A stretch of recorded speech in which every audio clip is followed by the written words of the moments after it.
मित्रों नमस्कार। Solid study में आपका स्वागत है। कहते हैं ना, तैयारी जितनी मजबूत होगी सफलता उतनी ही भरपूर मिलेगी। तो हम लोगों को अपनी सफलता को सुनिश्चित करने के लिए अपनी मजबूती के अपने तैयारी के स्तर को बढ़ाना होगा। तो चलिए हम लोग इसी एनर्जी के साथ अपनी स्टडी को आगे बढ़ाते हैं। मित्रों, हम लोग अध्ययन कर रहे थे एनसीईआरटी के अंतर्गत क्लास 7 का अध्ययन कर रहे थे। और क्लास 7 में अभी तक हम लोगों ने लेसन 8 का अध्ययन कर लिया है और आज के वीडियो में हम लोग लेसन 9 का अध्ययन करेंगे।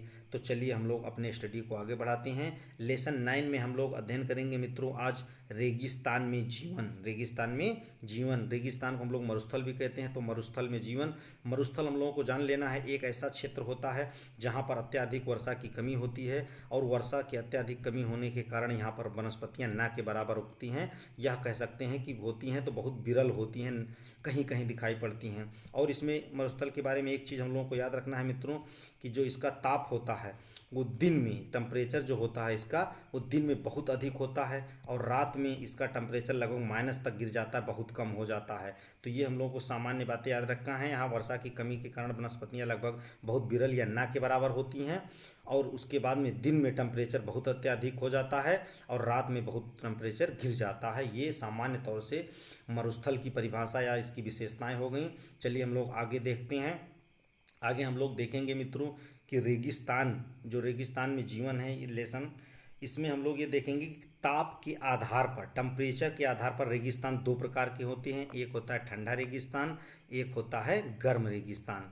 तो गर्म रेगिस्तान में जैसा हम लोग अध्ययन करेंगे मित्रों, पहले गर्म रेगिस्तान में जैसे है सहारा रेगिस्तान। सहारा विश्व का सबसे बड़ा रेगिस्तान है, ये हम लोगों को ध्यान देना है। तो चलिए हम लोग देख लेते हैं कि यह विश्व का सबसे बड़ा रेगिस्तान है। यह लगभग 8.54 लाख वर्ग किलोमीटर में फैला हुआ है। यह रेगिस्तान 11 देशों से घिरा है। कितने देशों से? 11 देशों से। हम लोग ये कह सकते हैं कि सहारा रेगिस्तान कितने देशों में फैला हुआ है? तो 11 देशों में फैला हुआ है। तो चलिए हम लोग मैप में देख लेते हैं मित्रों। ये अफ्रीका महाद्वीप है। क्या है? अफ्रीका महाद्वीप है। इसी में अफ्रीका महाद्वीप में सहारा रेगिस्तान फैला हुआ है।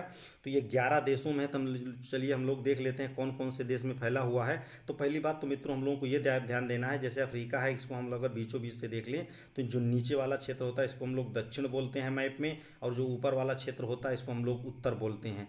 तो अगर इस हिसाब से क्वेश्चन पूछ लिए कि जो सहारा रेगिस्तान है वो अफ्रीका महाद्वीप के उत्तरी में है कि दक्षिणी दिशा में। तो हम लोगों को ध्यान देना है उत्तरी अफ्रीका में है। किस अफ्रीका में है? उत्तरी अफ्रीका में है। ये हम लोगों को ध्यान देना है। Sahara desert. अब सहारा डेजर्ट 11 देशों में फैला है। तो कौन कौन से देश हैं? तो सबसे पहले हम लोग देख लेते हैं मित्रों, मिस्र है, उसके बाद में लीबिया है, और ये अल्जीरिया है, और ये आपका देश मित्रों यहाँ पर एक देश है, इसको हम लोग कहते हैं ट्यूनीसिया, और यहाँ पर एक है मोरक्को। क्या है? मोरक्को है। और मोरक्को में अभी भूकंप आया था, इसको हम लोग जानते हैं। उसके बाद में पश्चिमी सहारा है, मारितानिया है, माली है, नाइजर है, चाड है, सूडान है। तो चलिए हम लोग देख लेते हैं 11 हो गया कि नहीं। 1 2 3 4 5 6 7 8 9 10 और 11। तो हम लोग को एक बार फिर से दोहरा लेते हैं कि अफ्रीका का जो सहारा मरुस्थल है 11 देशों में फैला हुआ है। उसमें से जैसे मिस्र है, लीबिया है, और यहाँ पर ट्यूनीसिया है, अल्जीरिया है, मोरक्को है, पश्चिमी सहारा है, मारितानिया है, माली है, नाइजर है, चाड है, सूडान है। तो कुल मिलाकर 11 देश हो गए। सहारा मरुस्थल बालू की विशाल परतों से ढका हुआ है। ढका हुआ ही नहीं बल्कि यह यहाँ बंजरी के मैदान और नग्न चट्टानी सतह वाले उत्थित पठार भी पाए जाते हैं। ये चट्टानें कुछ स्थानों पर 200 मतलब 2500 मीटर से भी अधिक ऊंची है। कहने का मतलब हो सकता है मित्रों हम लोग ये कह सकते हैं कि मरुस्थल में केवल बालू ही नहीं होती है, उसमें क्या होता है, मरुस्थल जो होता है एक पठार के रूप में भी होता है। ये हम लोगों को ध्यान देना। सहारा मरुस्थल में केवल बालू ही नहीं है, वो क्या है, पठारी रूप में भी है। और कहीं कहीं पर पठार इतने ऊंचे हैं कि लगभग 2500 मीटर की ऊंचाई तक है। ये हम लोगों को ध्यान देना है। बहुत समय पहले सहारा मरुस्थल एक हरा भरा स्थान था जहाँ नदियाँ और मगर तथा विभिन्न प्रकार के जानवर पाए जाते थे। कहने का मतलब एक पहले ऐसा स्थान था जहाँ पर नदियाँ विभिन्न प्रकार की थी और कई प्रकार के जानवर भी पाए जाते थे। बाद में कहने का मतलब ये मरुस्थल के रूप में कन्वर्ट हुआ है। तो चलिए हम लोग आगे देखते हैं इसके बारे में। अब यहाँ की जलवायु कैसा है ये हम लोगों को ध्यान देना है मित्रों। जैसा कि हम लोगों ने देखा कि क्या है कि यहाँ पर पठारी रूप में थोड़ी थोड़ी जो चट्टानें हैं वो भी पाई जाती हैं, और जो कठोर भाग भी है और बालू के रूप में भी हैं। तो ये कहने का मतलब रेगिस्तान का मतलब ये नहीं कि केवल बालू का ही मैदान है, वहाँ पर कुछ पठार भी पाए जाते हैं। अब इसकी यहाँ की जलवायु हम लोग देख लेते हैं। सहारा रेगिस्तान की जलवायु अत्यधिक गर्म एवं शुष्क है। कहने का मतलब जब निस्ता बालू और चट्टानें होंगी मित्रों तो गर्मी हुई होगी, और सूखा बारिश नहीं होगी तो शुष्क भी होगा। यहाँ वर्षा ऋतु अल्पकाल के लिए होती है। कहने का मतलब बहुत कम वर्षा होती है। यहाँ के दिन लगभग 50 डिग्री सेल्सियस तक गर्म होते हैं और रातें 0 डिग्री सेल्सियस तक ठंडी होती हैं। जैसा कि हम लोगों ने बात किया है कि वैसे भी मरुस्थल में सामान्य होता है कि दिन बहुत गर्म होता है, रातें बहुत ठंडी होती हैं। तो इसका अगर बात किया जाए सहारा मरुस्थल की, तो ये जहाँ दिन लगभग 50 डिग्री सेंटीग्रेड तक गर्म हो जाता है और रातें 0 डिग्री सेंटीग्रेड तक ठंडी हो जा रहती हैं। सहारा के अल अजीजिया, ये हम लोगों को ध्यान देना है, अल अजीजिया क्षेत्र जो त्रिपोली, जो लीबिया एक देश है मित्रों, उसी की राजधानी त्रिपोली के दक्षिणी भाग में स्थित है। यहाँ मतलब यहाँ का सबसे अधिक ठंडा लगभग 1922 में, अगर हम लोग देखें 1922 में लगभग यहाँ का टेम्परेचर कितना दर्ज किया गया था, 57.7 डिग्री सेल्सियस, अर्थात विश्व का सबसे गर्म क्षेत्र था। कितना था, ये हम लोगों को ध्यान देना है कि अल अजीजिया कहाँ का क्षेत्र है, लीबिया की राजधानी त्रिपोली के पास का क्षेत्र है जो इसके दक्षिणी भाग में स्थित है। 1922 में इसका टेम्परेचर जो मैक्सिमम नापा गया था वो 57.7 डिग्री टेम्परेचर था। कहने का मतलब अत्यधिक, जो मानव के लिए लगभग असहनीय होता है। कहने का मतलब यहाँ जीवन बहुत दुर्लभ रूप से ही, मतलब कहने का मतलब है कि मनुष्य ना के बराबर यहाँ पर जीवित रह पाएगा। तो चलिए यहाँ की वनस्पतियों के बारे में हम लोग देख लेते हैं। चूँकि ये पहाड़ी क्षेत्र और थोड़ा रेगिस्तानी क्षेत्र है तो हम लोग जानते हैं रेगिस्तानी में हम लोग आगे अध्ययन कर चुके हैं कि कटीली झाड़ियाँ पाई जाती हैं या इस प्रकार के कुछ वृक्ष पाए जाते हैं। तो यहाँ वनस्पतियाँ जैसे कैक्टस है, कैक्टस को हम लोग नागफनी भी कहते हैं, कैक्टस है, खजूर के पेड़ हैं, एवं एकेसिया पाए जाते हैं। कुछ स्थानों पर कहने का मतलब मरुद्यान, खजूर के पेड़ों से घिरे हुए हरित द्वीप पाए जाते हैं। अभी इसके बारे में बात करेंगे मित्रों। जैसा कि यहाँ चित्र में दिखाया जा रहा है कि पूरे रेगिस्तान चूँकि बहुत हजारों किलोमीटर की उसमें फैला हुआ है, तो इसमें कुछ ऐसे क्षेत्र हैं जहाँ पर बालू अत्यधिक उड़ जाने की वजह से कुछ मात्रा में जल नीचे से जो दिखाई पड़ते हैं, पाए जाते हैं। तो जो नीचे वाला छोर होता है वहाँ पर कहीं कहीं कुछ वनस्पतियाँ उगाती हैं, तो उसी को हम लोग रेगिस्तान के बीच में मरु उद्यान कहते हैं। तो जैसे यहाँ पर दिखाया गया है कि रेगिस्तान के बीच में लगभग हरियाली दिखाई पड़ रही है, इसको हम लोग मरु उद्यान कहते हैं। ऊंट, लकड़बग्घा, सियार, लोमड़ी, सांप, बिच्छू, विभिन्न प्रकार की छिपकलियाँ यहाँ पाए जाने वाले जानवर के अंतर्गत आते हैं, जीवों के अंतर्गत। अब यहाँ के लोगों के बारे में अध्ययन कर लेते हैं। सहारा मरुस्थल में बेदुइन क्या होता है, बेदुइन और तुआरेग, बेदुइन और तुआरेग, ये हम लोगों को याद रखना है। बेदुइन और तुआरेग नामक चलवासी जनजातियां पाई जाती हैं जो पशुधन को पालते हैं, मतलब कहने का मतलब पशुओं के रूप में अपने वो करते हैं, गुजारा करते हैं पशुओं को पाल करके।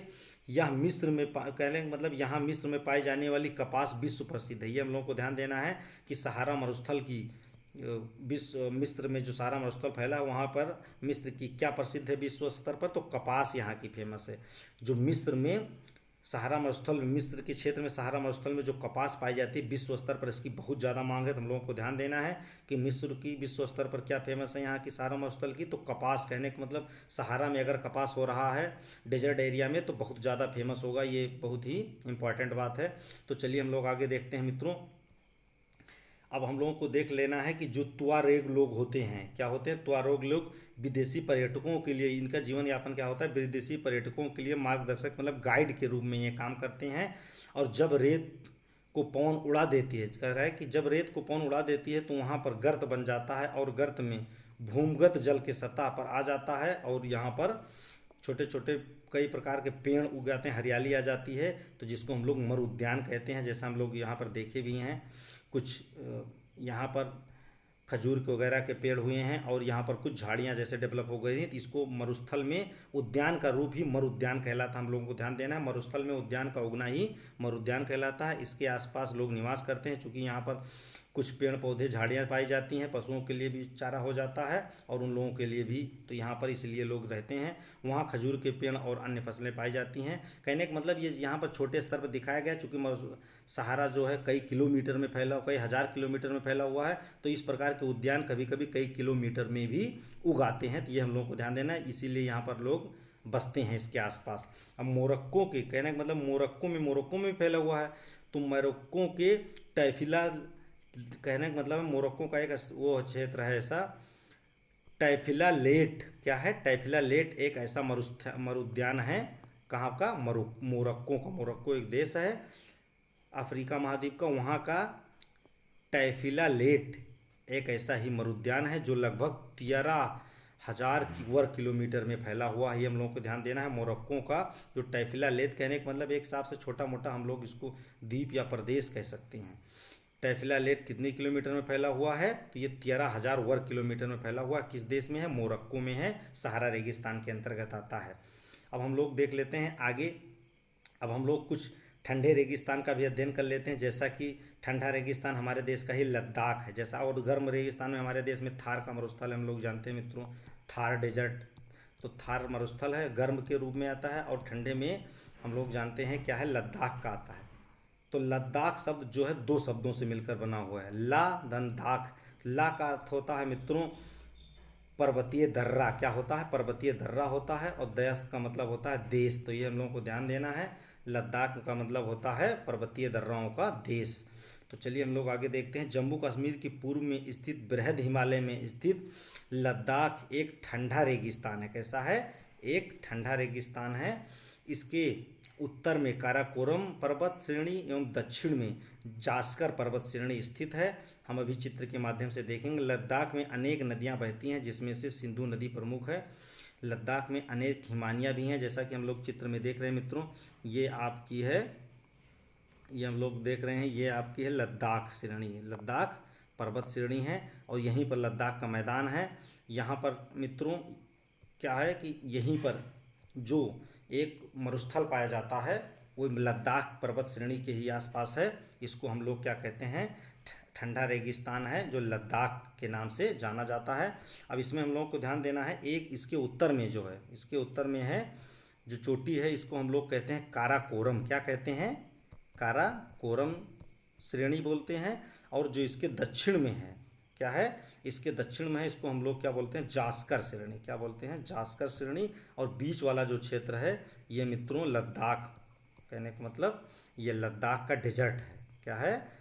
लद्दाख का डेजर्ट है, ये हम लोगों को ध्यान दिए रहना है। तो इसके उत्तर में काराकोरम श्रेणी है और दक्षिण में जास्कर श्रेणी है। और यहाँ पर अनेक हिमानियाँ पाई जाती हैं, जैसा कि हम लोग देखेंगे अभी कौन कौन सी हिमानियाँ हैं। और ये चीज़ हम लोग को याद रखना है कि सियाचिन ग्लेशियर यहीं पर ही है, जो भारत का लगभग विशालतम ग्लेशियरों में से एक है। चलिए हम लोग आगे देखते हैं मित्रों। तो हम लोगों को ध्यान देना है, यहाँ पर अनेक हिमानियाँ पाई जाती हैं, जैसे इसमें है ग्रेगी हिमानी। क्या है? ग्रेंगी हिमानी एक हिमालय का उदाहरण है। कहाँ पर है? लद्दाख में है, ये हम लोगों को ध्यान देना है।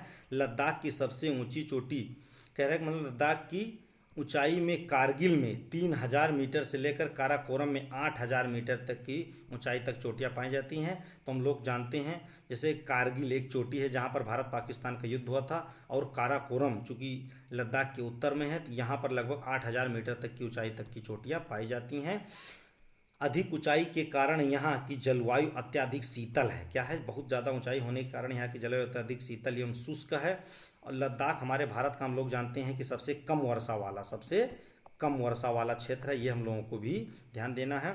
ग्रीष्म ऋतु के दिन में टेम्परेचर 0 डिग्री सेल्सियस से ही कुछ अधिक रहता है। कहने का मतलब जब ग्रीष्म ऋतु में गर्मी में 0 डिग्री के आसपास टेम्परेचर रहता है, तो ठंडी में आप सोच सकते हैं कितना ज़्यादा कम रहता है।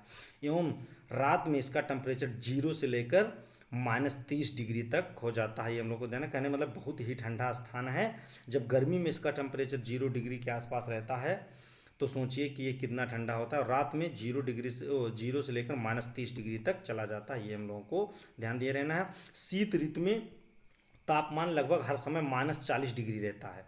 हम लोगों ने जैसा देखा कि 0 डिग्री के आसपास तो गर्मी में रहता है, किस में रहता है? गर्मी में रहता है। तो शीत ऋतु में इसका टेम्परेचर लगभग कह रहा है कि हर समय -40 डिग्री से नीचे ही रहता है। अतः यहाँ वर्ष में बहुत ही कम वर्षा होती है, मुश्किल से लगभग 10 सेंटीमीटर प्रति वर्ष के हिसाब से। कहने मतलब एक वर्ष में लगभग 10 सेंटीमीटर के आसपास ही वर्षा होती है। कहने का मतलब पूरे भारत में लगभग सबसे कम वर्षा वाला क्षेत्र है। यह क्षेत्र बर्फीली हवाओं एवं तेज चलने वाले सूर्य का अनुभव कराता है। यह जानकर आपको आश्चर्य होगा कि यदि आप सूर्य की धूप में इस तरह बैठें कि आपके पैर पर छाया हो, तो आप एक ही समय में उष्माघात और तुषारघात तुषार उपघात से ग्रसित हो जाएं। कहने का मतलब ये कह रहा है मित्रों कि अगर एक ही समय में आप अपने पैर को छांव की तरफ करके बैठेंगे और शरीर आपकी धूप में हो, तो ऊपर वाला जो भाग होगा आपका अत्यधिक गर्म हो जाएगा और नीचे वाले में बहुत ज़्यादा ठंडी रहेगी। तो ये कहने का मतलब एक समय आप उष्मा से इधर ग्रसित हो सकते, इतना ज़्यादा टेम्परेचर मतलब धूप लगेगी, और यहाँ पर आपका माइनस में बिल्कुल रहेगा तो बहुत ज़्यादा ठंडी का अनुभव होगा। तो कहने का मतलब एक ही साथ में दोनों चीज़ से आप ग्रसित हो सकते हैं, उष्माघात से और तुषारघात से भी ग्रसित हो सकते हैं। यहाँ की ये विशेषता बताई जा रही है, ये हम लोगों को ध्यान दे रहना है।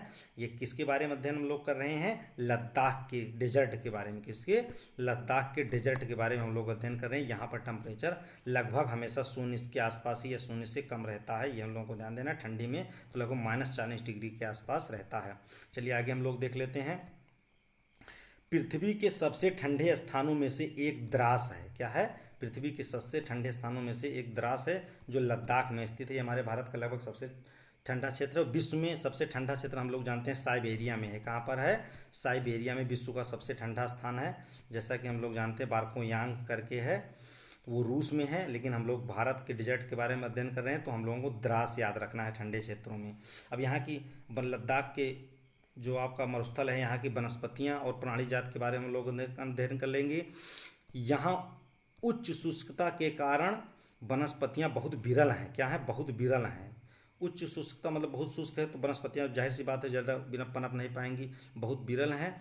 घाटी में सरपत, सरपत को हम लोग बिलू कहते हैं। ये सरपत कुश और गणना वाला सरपत नहीं मित्रों, ये एक पेड़ है सरपत एवं या पॉपुलर के उपवन देखे जाते हैं। ग्रीष्म काल में यहाँ सेब, खुबानी, खुबानी एक खट्टा करके फल होता है, एवं अखरोट के पेड़ पल्लवित होते हैं। लद्दाख में रॉबिन, रेड स्कार्ट, तिब्बती स्नोकॉक, रेबेन और हूप जहाँ पाए जाते हैं।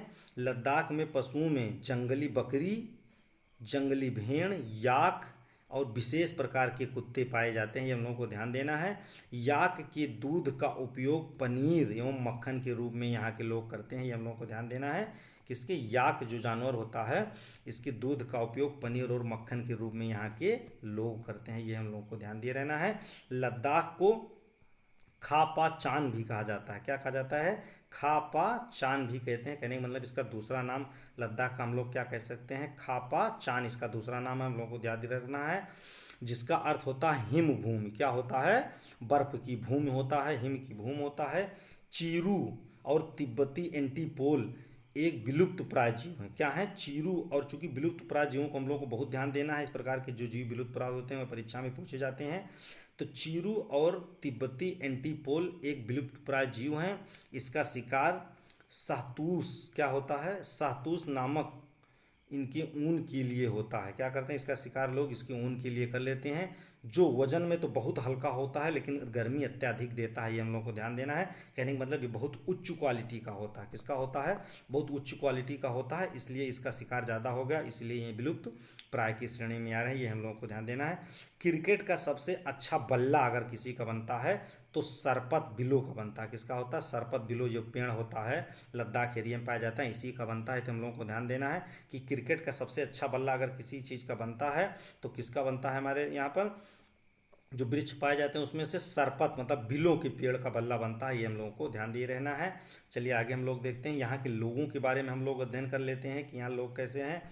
तो लद्दाख के अधिकांश लोग या तो बौद्ध हैं और या तो मुस्लिम हैं, ये हम लोगों को ध्यान देना है कि यहाँ के जो लोग हैं इनका रिलीजन ज़्यादा से ज़्यादा क्या है? या तो बौद्ध हैं या तो मुस्लिम हैं। वास्तव में लद्दाख में अनेक बौद्ध मठ अपने परंपरागत गोम्पा के साथ स्थित है। गोम्पा मतलब मित्रों हम लोग ये कह सकते हैं, गोम्पा एक ऐसा क्षेत्र होता है तिब्बती में, क्या होता है?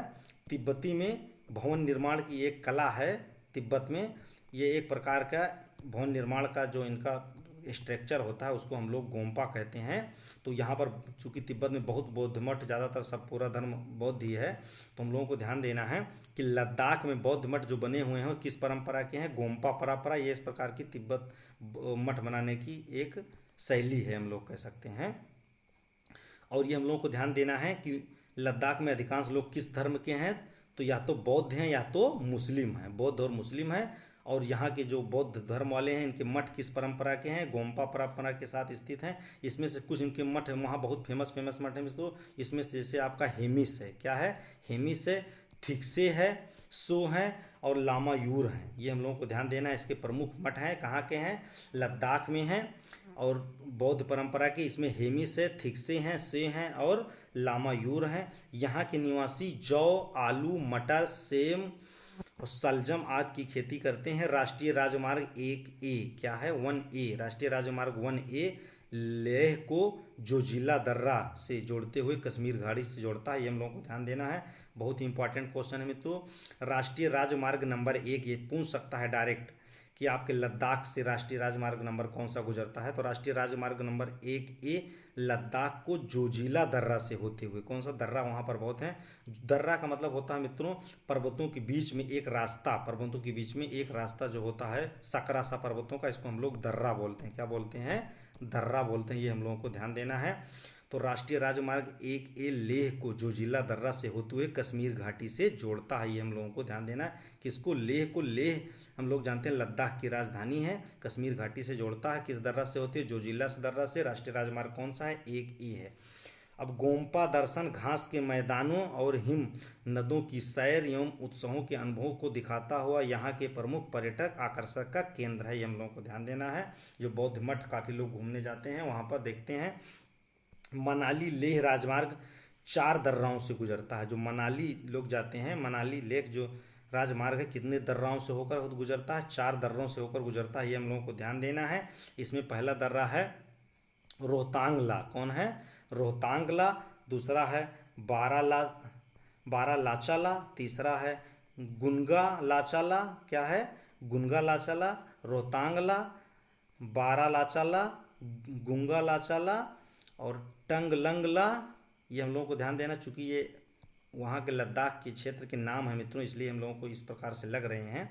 तो ये 4 दर्रे हैं, रोहतांगला, बारालाचाला, लुंगला लाचाला और टंगलंगला। ये हम लोगों को ध्यान देना है। यह राजमार्ग केवल जुलाई से सितंबर के महीनों में, क्या है? जुलाई से सितंबर के महीनों में खुलता है और जब यहाँ से बर्फ मार्ग से हटा दिया जाता है, नहीं तो लगभग साल भर ये बंद रहता है। ये हम लोगों को ध्यान देना है। इसमें देखिए मनाली जो है, मनाली और लेह राजमार्ग से जोड़ने वाले 4 दर्रे इसमें दिखाए गए हैं चित्र के माध्यम से। यही एक दर्रा का वो है मित्रों कि यहाँ से जब बर्फ़ हटाई जाती है किस प्रकार से जमी रहती है, कैसे हटा दिया जाता है तो मार्ग खुलता है।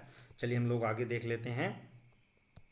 आगे हम लोग देखेंगे कि अगस्त 2019 में, कब? अगस्त 2019 में भारत की संसद ने जम्मू कश्मीर पुनर्गठन अधिनियम 2019 पारित किया। क्या पारित किया था? जम्मू कश्मीर पुनर्गठन अधिनियम 2019 पारित किया, जिसके द्वारा 31 अक्टूबर 1919, ये हम लोगों को ध्यान देना है। डेट क्या ध्यान देना है? डेट हम लोगों को ध्यान देना है कि 31 अक्टूबर 2019 क्या है? 31 अक्टूबर 2019 को लद्दाख को एक केंद्र शासित प्रदेश बनाया गया। कब बनाया गया? तो 31 अक्टूबर 2019 को लद्दाख को एक केंद्र शासित प्रदेश बनाया गया। लद्दाख भारत का सबसे बड़ा एवं सबसे कम आबादी वाला केंद्र शासित प्रदेश है। ये हम लोगों को ध्यान देना है। भारत का ये कुछ प्रकार के क्वेश्चन मित्रों पूछे जाते हैं कई परीक्षाओं में कि भारत का सबसे बड़ा केंद्र शासित प्रदेश कौन है? तो हम लोगों को ध्यान देना है क्षेत्रफल की दृष्टि से लद्दाख है आपका, और सबसे कम आबादी भी यहाँ पर है। लद्दाख में सोलो, क्या है? लद्दाख में सोलो नामक एक पौधा पाया जाता है जिसे वंडर प्लांट के नाम से भी जानते हैं। क्या कहते हैं? वंडर प्लांट भी कहा जाता है। सोलो ऊंचाई पर ऑक्सीजन में होने वाली कमी को पूरा करने के लिए मदद करता है। क्या करता है? इसके सेवन जो करते हैं उनको जब ऊंचाई पर जाते हैं तो ऑक्सीजन की कमी महसूस नहीं होती है, क्योंकि हम लोग जितनी ऊंच पर जाते हैं ऑक्सीजन वहाँ पर उतना कम होती जाती है। हम लोग को ध्यान देना है। तो सोलो इस रूप में बहुत ज़्यादा कारगर होता है। अब सोलो को कह रहा है कि रेडियोला, क्या कहते हैं? सोलो को रेडियोला रोसिया कहते हैं। क्या कहते हैं? सोलो को रेडियोला रोसिया के नाम से जाना जाता है। कहने का मतलब इसका वैज्ञानिक नाम लग रहा है मित्रों। ये तुम लोग को याद रखना है। सोलो किस नाम से जाना जाता है? रेडियोला रोसिया के नाम से जाना जाता है। इसके पत्तों का ही उपयोग किया जाता है। किसका? इसके किस भाग का उपयोग किया जाता है? इसके पत्तों का उपयोग किया जाता है। लेह में मौजूद defence institute of the altitude research, क्या है? डिफेंस, डिफेंस माने रक्षा वाला, defence institute of the altitude research, अर्थात मतलब कह रहा है दिहार, इसका शॉर्ट फॉर्म हो जाएगा दिहार ने सोलो को वंडर प्लांट का नाम दिया। किसने नाम दिया है? दिहार ने, मतलब defence institute of the altitude research centre जो है, इसी ने इसको सोलो को क्या नाम दिया? वंडर प्लांट का नाम दिया है। नियमित रूप से सोलो का सेवन करने से कम ऑक्सीजन वाले क्षेत्रों में भी शरीर का इम्यूनो सिस्टम क्या होता है? इम्यूनो सिस्टम मजबूत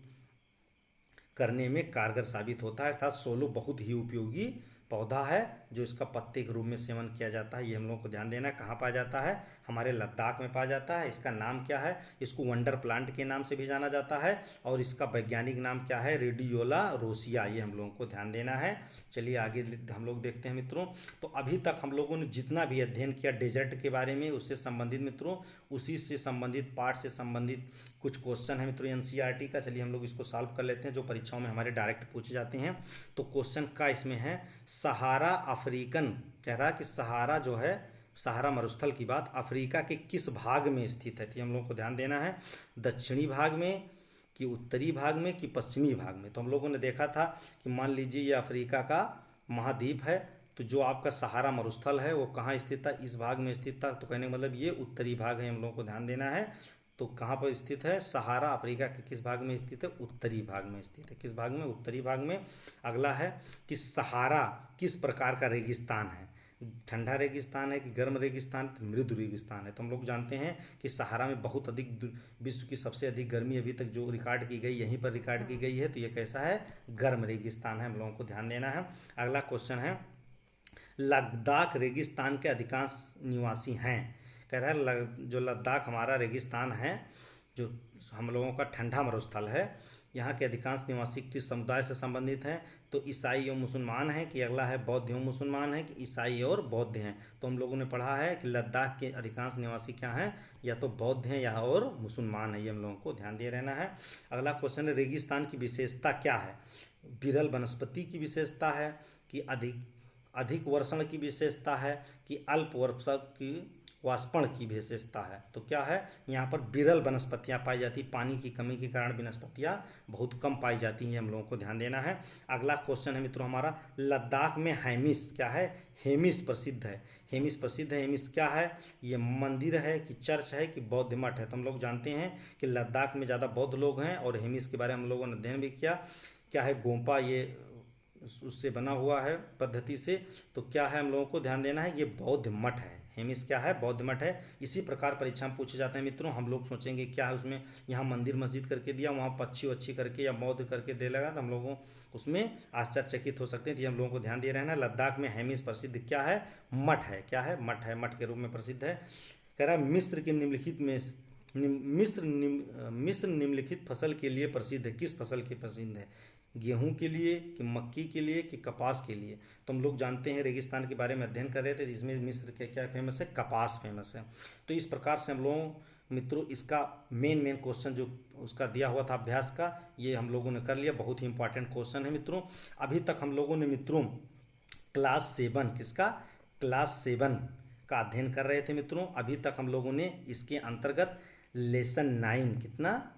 लेसन 9 का अध्ययन कर लिया है। और इस प्रकार हमारी ये क्लास 7 हमारा पर्यावरण का जो पाठ्य पुस्तक है ये हमारी पूरी हुई। अब हम लोग नेक्स्ट वीडियो में क्लास 8 का अध्ययन शुरू करेंगे मित्रों। तो हम लोगों को अपनी मेहनत को इसी तरह से रेगुलरिटी के साथ बनाना है, ताकि हम लोग अपने ज्ञान को अस्थायी बनाते हुए, चूँकि एनसीईआरटी हम लोग जानते हैं, चाहे आप छोटी परीक्षाओं में वनडे एग्जाम देखेंगे या सिविल सर्विस के स्तर तक भी आप जाएंगे, तो एनसीईआरटी आपके लिए मोस्ट इम्पॉर्टेंट है। तो हम लोग अपने बेस को मजबूत करेंगे एनसीईआरटी के माध्यम से और नित्य प्रतिदिन अपनी सफलताओं को अर्जित करेंगे। तो चलिए हम लोग अपनी स्टडी को यहीं पर स्टार्ट करते हैं मित्रों।